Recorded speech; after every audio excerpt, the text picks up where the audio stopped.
¿Qué tal? Bienvenidos a esta nueva teleentrevista aquí en TVU Televisión de la Universidad de Concepción. Queremos hablar hoy de un tema, para salir un poco de la pandemia, queremos hablar de un tema muy interesante y eh,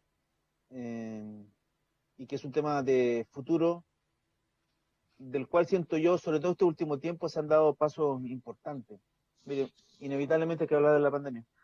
Porque la pandemia ha generado ciertas necesidades, en particular en análisis de datos y un montón de otras cosas que hacen ahí en la Facultad de Ingeniería de la Universidad de Concepción. Bueno, voy a presentar a mi invitado. Vamos a hablar de inteligencia artificial.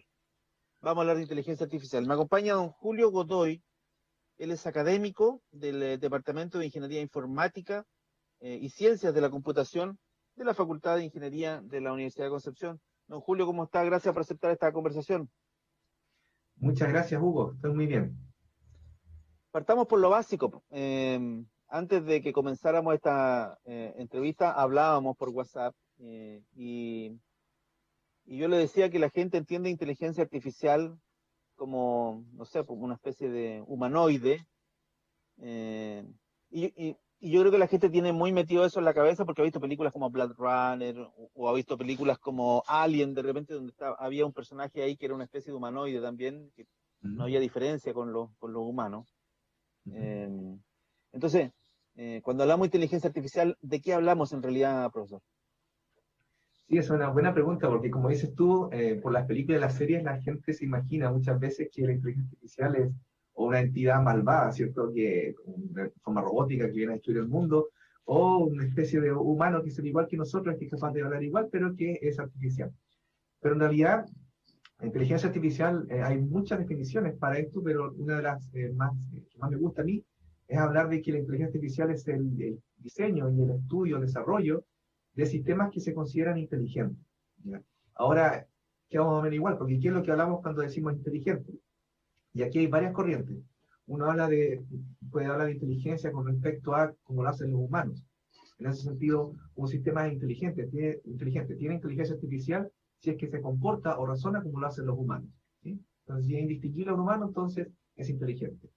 Pero otra corriente habla acerca de sistemas que son racionales, es decir, que tratan de optimizar alguna métrica, que tratan de, por ejemplo, minimizar gasto de batería, minimizar distancia recorrida para los robots, etc.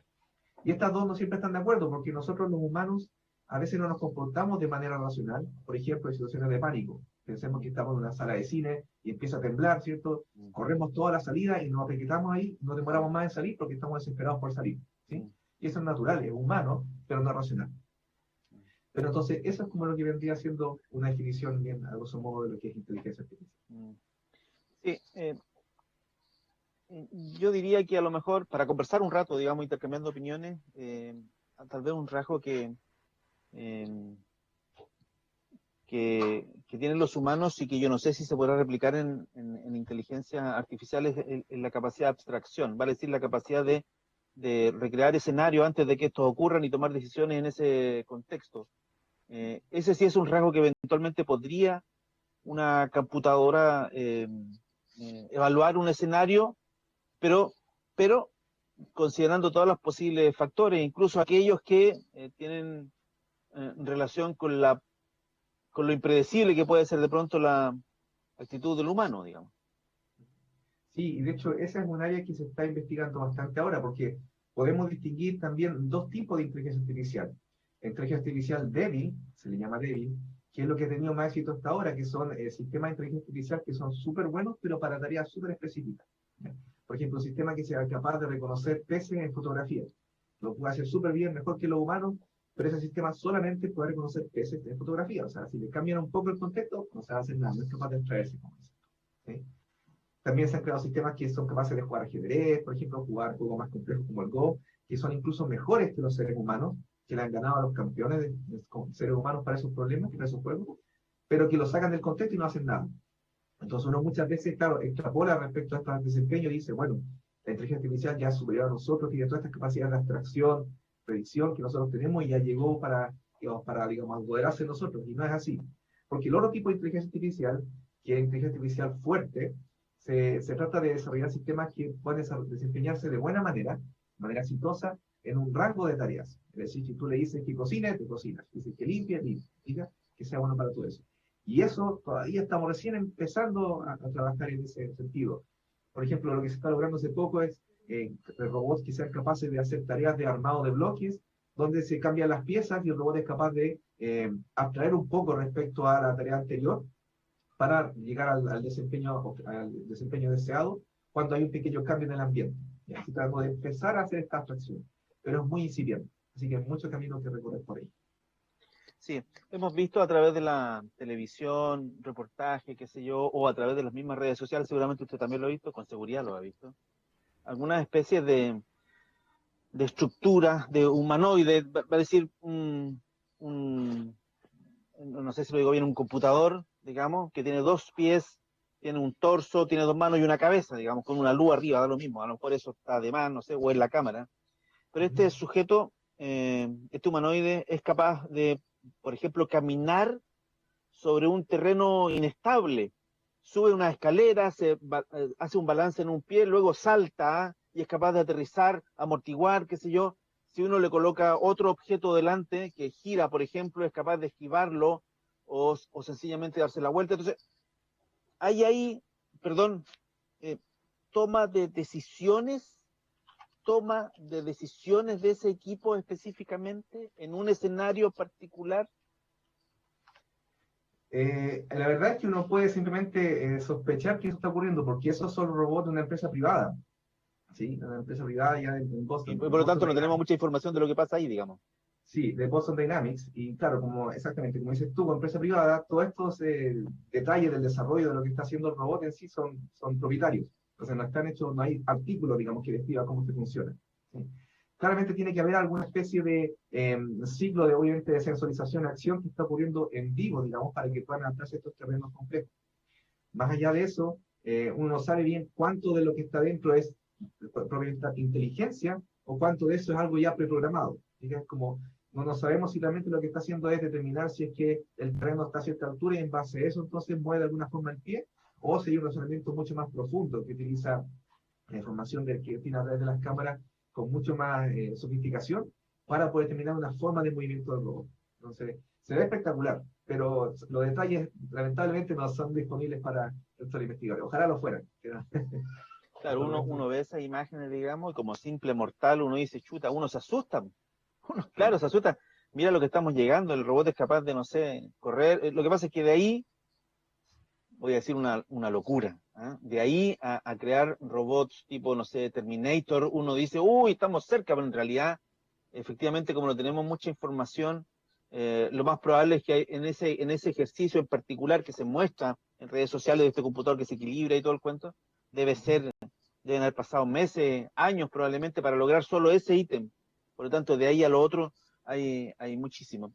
Quiero llevarlo un poquito al tema del dilema ético. Al tema del dilema ético. Yo imagino que acá en algún minuto tendrá que entrar a tallar el tema ético. De pronto, es muy bueno tener un computador independiente de la forma que tenga, porque puede ser no sé, una pequeña cosita que se mueve y limpia el piso, veía también en una publicidad hace poco un aparato que es como un geoide que se instala en alguna parte y le recuerda a la señora que sufre Alzheimer sobre las cosas que debe hacer, digamos, durante el día. Eh, entonces, pero eso que parece muy funcional, eh, hay una cosa distinta con crear eventualmente armas que utilicen inteligencia artificial. Por poner solo un ejemplo, digamos, el tema de la inteligencia artificial en salud también debe ser muy interesante y muy loable, pero a lo mejor también entra a tallar ahí un dilema ético, ¿o no? De todas maneras, dado el impacto que está teniendo la inteligencia artificial en varios dominios, como decías tú, en salud, entre otros, también en el área de finanzas, la bancaria, donde se manejan datos privados de las personas, más allá, por ejemplo, el tema de los robots que pueden manejar armas, el tema ético es algo que va de la mano fuertemente con lo que es el desarrollo de métodos de inteligencia artificial.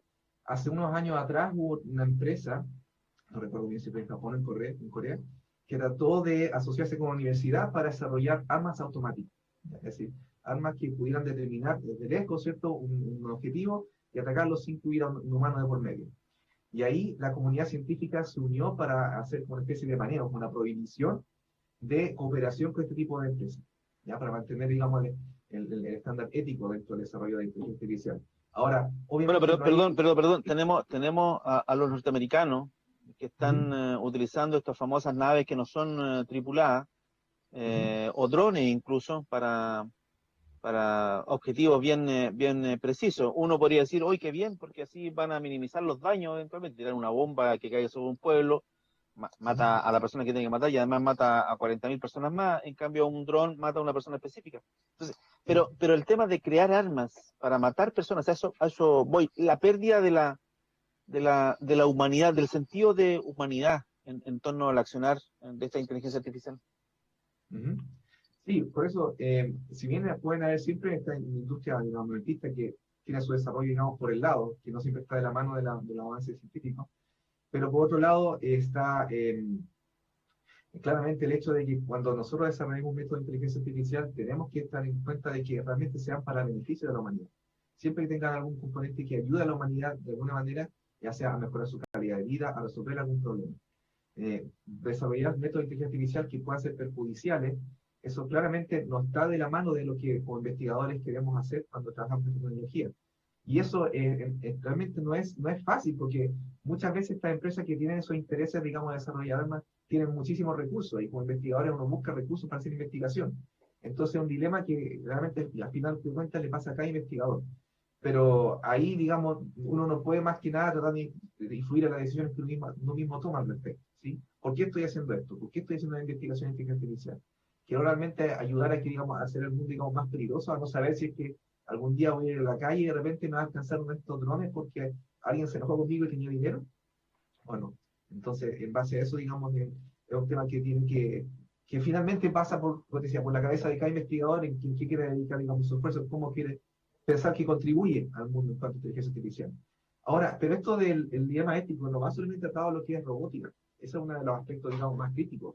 Pero, por ejemplo, está también asociado a lo que es la privacidad de los datos de las personas y en cómo se usan los datos reunidos por las personas para tomar decisiones en base a sistemas de inteligencia artificial. Por ejemplo, se ha hablado mucho también de este sesgo algorítmico que existe en muchos casos, que se basa en que los datos que se recolectan para tomar decisiones, por ejemplo, el sistema financiero, pueden ser tomados con algún sesgo. Y eso puede implicar que al momento de tomar decisiones, pensemos a quién le damos un crédito bancario, un crédito hipotecario y a quién no, se puede basar no en los antecedentes de la persona que son realmente importantes, sino, por ejemplo, en aspectos como raciales. ¿Sí? Esta persona que es de tal raza y la persona de esa raza muchas veces no cumplen con pagar los créditos, así que no le han dado un crédito. ¿Sí? Que no tiene nada que ver con la persona en sí.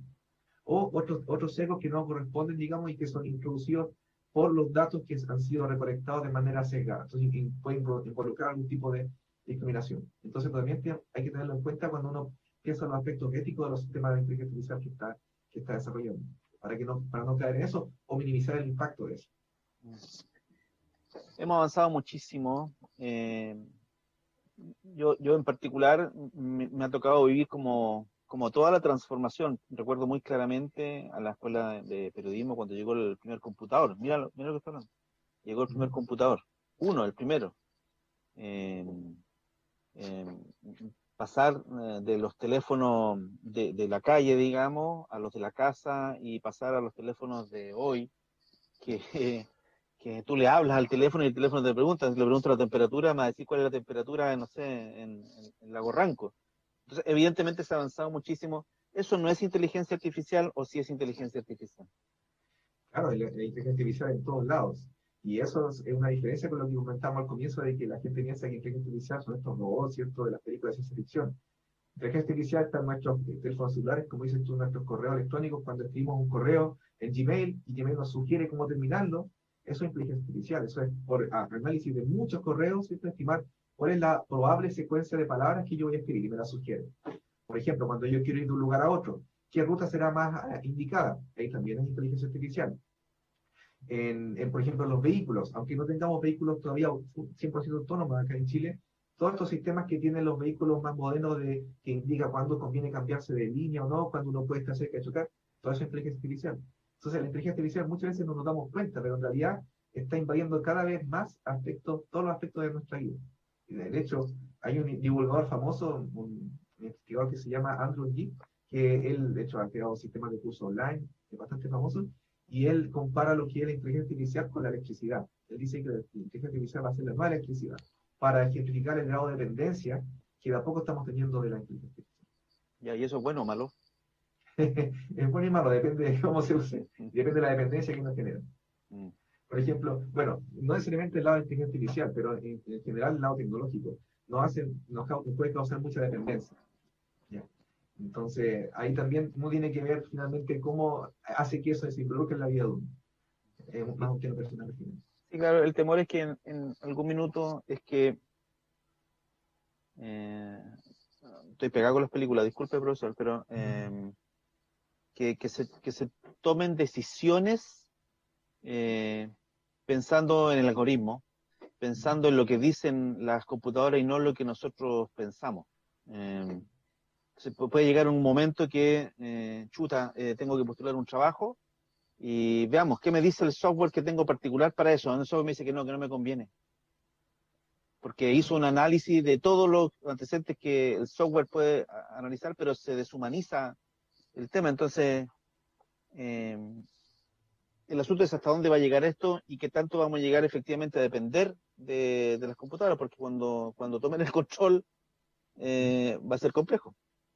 Así es, y por eso, de hecho, un movimiento que está agarrando bastante fuerza es que antes la idea era, como decías tú, automatizar todo, ¿cierto? Y que todo, finalmente, la inteligencia artificial con la caja negra, que tú le pasas el problema y te pasa la decisión, es lo que se llama involucrar al humano en el loop, en el ciclo. Es decir, que finalmente, igual, a pesar de que la inteligencia artificial haga el trabajo complejo, ¿cierto? Del cálculo de las diferentes opciones, probabilidades, finalmente el chequeo final pase por algún humano, para tener este componente, digamos, de humanidad entre medio. Y esa puede ser una forma, digamos, también de paliar un poco los efectos negativos que puede tener la adopción de inteligencia artificial en diversas industrias, que mucha gente teme, que es la pérdida de trabajo. Dice, no, ahora ha llegado la inteligencia artificial, ya, pues quedamos todos sin pega. Y no es tan simple, tampoco es que no va a pasar, o sea, está pasando en muchos lados también. Pero la idea es cómo combinar el aspecto humano único, ¿cierto? Con estos sistemas que pueden automatizar muchas partes de las tareas que son o peligrosas o engorrosas, para sobre todo tratar de entregar un mejor servicio, un servicio que es más eficiente, pero también más humano. Vamos a la Universidad de Concepción. Entiendo que ustedes en la Facultad de Ingeniería han formado un grupo de trabajo. Cuéntenos un poquito sobre ese grupo de trabajo, ese grupo de interés, parece que le llama usted, sobre inteligencia artificial. ¿Quiénes pueden ingresar a eso? ¿Cómo y cuáles son los objetivos que se han planteado inicialmente? Sí, mira, ese grupo salió por una sugerencia de mi colega Guillermo Cabrera, y la idea ahí es que, bueno, como la inteligencia artificial es algo tan amplio, y hay mucha gente que está trabajando en esto, entonces que quizás podemos hacer cosas interesantes, me refiero a cosas como trabajar en proyectos, desarrollar productos, ¿cierto? Servicios a empresas, si de alguna forma nos contactamos, nos unimos, ¿ya? Entonces, además que cada vez más salen oportunidades de hacer proyectos que involucren capacidades bastante multidisciplinarias, por decirlo de alguna forma, aplicar inteligencia artificial a problemas variados, a problemas que como informáticos quizás nosotros no tenemos idea, por ejemplo, el área forestales, salud, financiera, que nosotros no tenemos la expertise ahí. Pero si juntamos especialistas de distintas áreas, podemos armar algo interesante.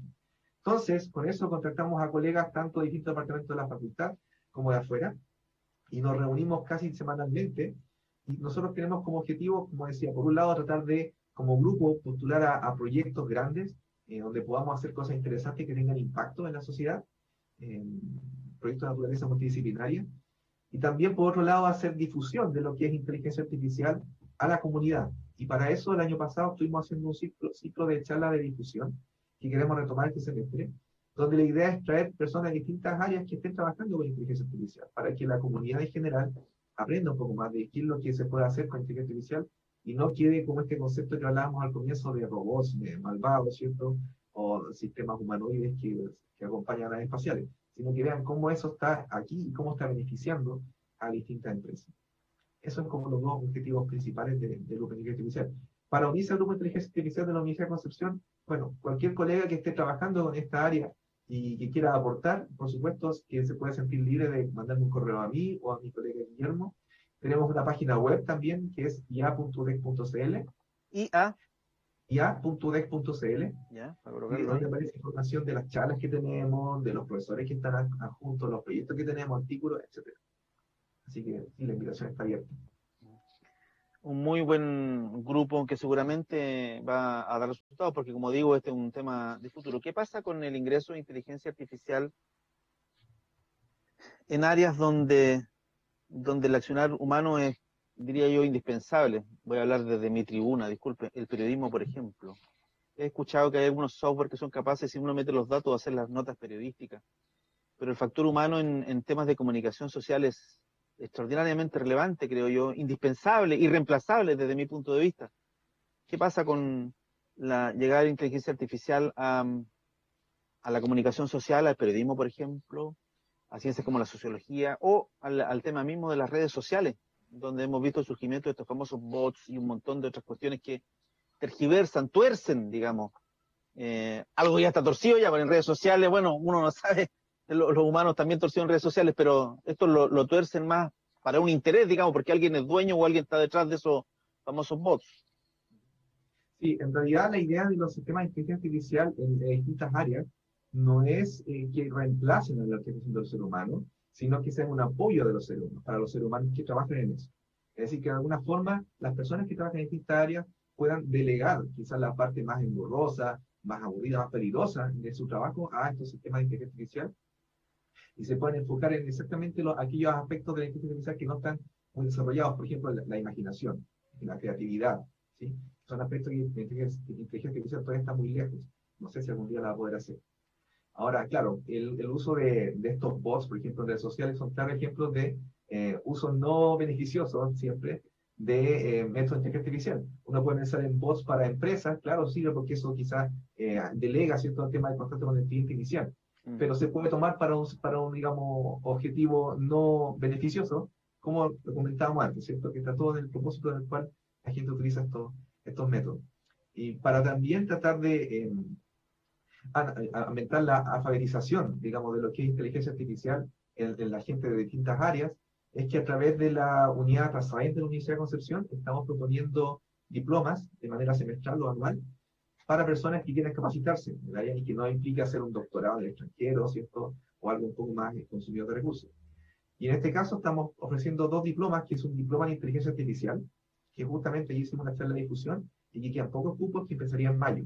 ¿Ya? Entonces, si a alguien le interesa hacer un diploma en inteligencia artificial, conocer más acerca de qué puede hacer la inteligencia artificial en su área de trabajo, que por favor se acerque digamos, a la unidad Data Science. El correo creo que es uds.udec.cl, no recuerdo. Y también tenemos el diploma en ciencia de datos, que también tiene el mismo fin, tratar de que la gente comprenda qué es lo que puede hacer a partir de los datos que tienen en sus instituciones.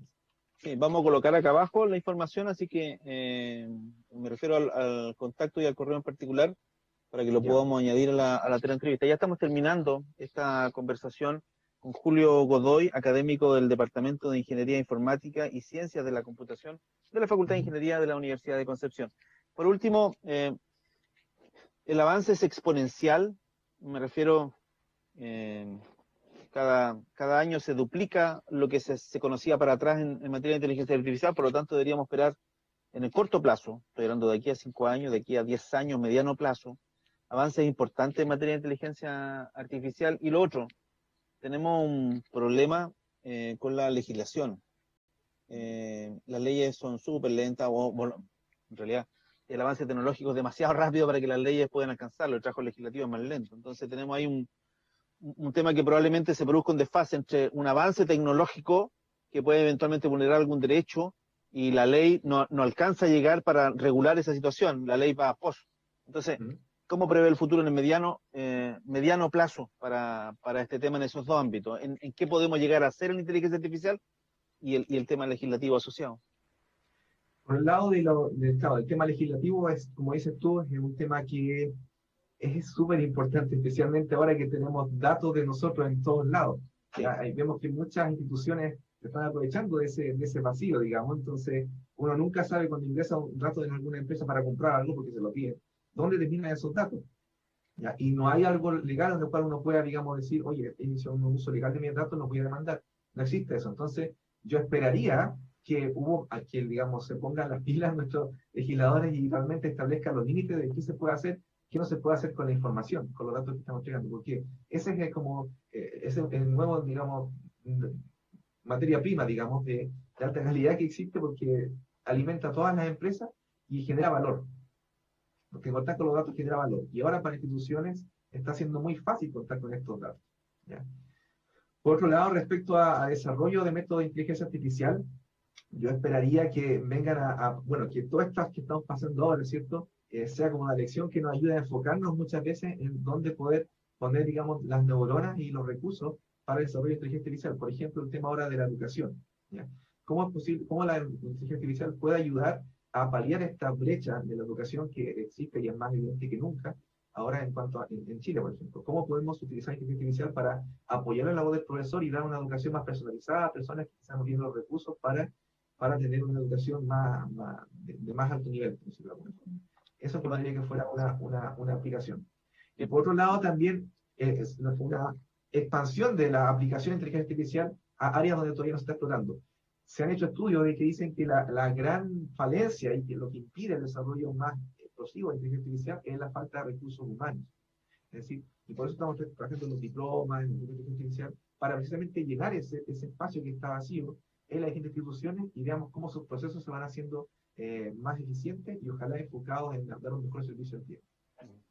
Qué maravilloso sería utilizar inteligencia artificial para solucionar el histórico problema de la brecha educacional entre la educación para el país A que tenemos y la educación para los niños del país B que tenemos. Qué maravilloso sería que la inteligencia artificial se abocara a eso. Ojalá Dios quiera que lleguemos a eso y no a lo otro, aunque yo creo que igual va a pasar el tema de las armas y la inteligencia artificial, sobre todo con el desarrollo de los privados, donde efectivamente no sabemos mucho. Mira lo que pasa con Elon Musk y sus cohetes que se estrellan cada 2 días. En fin.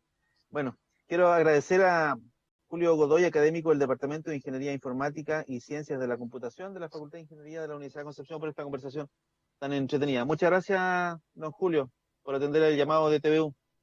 Muchas gracias, Hugo. Siempre un gusto hablar de esto. Que esté muy bien, chao. Bien, chao, chao.